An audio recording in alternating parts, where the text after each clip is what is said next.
د دې فنونو په کتابونو کې بعضی الفاظ داسې ذکر کیږي چې بیا اکثر طلبه کرام د هغې په ترکیب او په محل استعمال باندې نه پوهېږي، مشکلات ورته بیا راځي. یو د هغې نه لفظ د اللهم دی چې دا اکثر په شرجامۍ کې یا په مختصر المعانی وغیره کتابونو کې راځي. نو نن به موږ د اللهم وضاحت کوو، په دې باندې ځان پوه کړئ.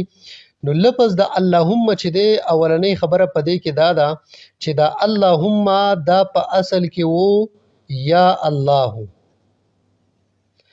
بیا د کثرت استعمال د وجې نه د دې نه دا یا حرف ندا حذف شوی ده او د دې په عوض کې په آخره کې میم مشدد لاحق شوی دی، نو د دې نه اللهم جوړ شوی دی. اوس به دا خبر ذهن ته راځي چې دا حرف ندا د اول نه حذف شو او میم مشدد په آخره کې ولې لاحق شو، د میم دا اضافه په دې اوله کې ولې نه کېده؟ نو د دې جواب دا دی چې بعض علما کرام فرمایي چې اللهم دا مجمع الدعا ده، نو چې ابتدا به ذکر الله فوت نشي، چې د دې ابتدا په ذکر د باری تعالی باندې راشي او دا اللهم وویل شي. اوس دا میم چې دا د یا نه په بدل کې راغلی دی، لہذا چې دا مجموعه څوک وي او داسې چا وي چې یا اللهم، نو داسې ویل ناجایز دي، ځکه چې یو خو په دې کې ابتدا به ذکر الله رانغی او بل په دې کې دا یا چې دا،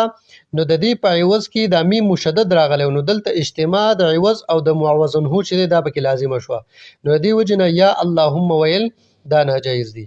اوس بعض علما کرام دام لیکي چې دا میم مشدد چې دی د الله سره چې کوم راغلی دی، نو دا د الله تعالی چې کوم صفتی اسما دي نو دا هغه ټولو ته متضمن دی، لہذا د اللهم نه رستو د الله تعالی صفتی نوم راوړل وای دام ناجایز دي. که څوک داسې وایي چې اللهم الرحمن یا اللهم الرحیم، نو داسې ویل ناجایز دي.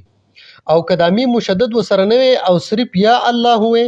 نو بیا د دې سره که د الله تعالی صفتی نوم وي یا الله الرحمن څوک وي یا الله الرحیم څوک وي، نو دا بالکل جایز دي.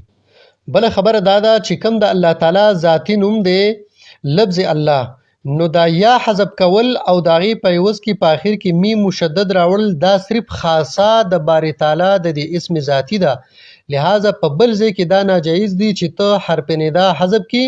او د هغې په عوض کې په آخر کې میم مشدد راوړي. لکه مثال په طور باندې یا زیدو دی او ته د زید نه دا یا حذف کی او د دې په عوض کې په آخر کې وي چې زیدم،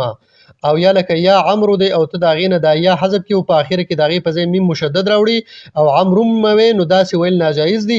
حرف ندا حذف کول او د هغې په عوض کې په آخر کې میم مشدد راوړل دا خاصه صرف د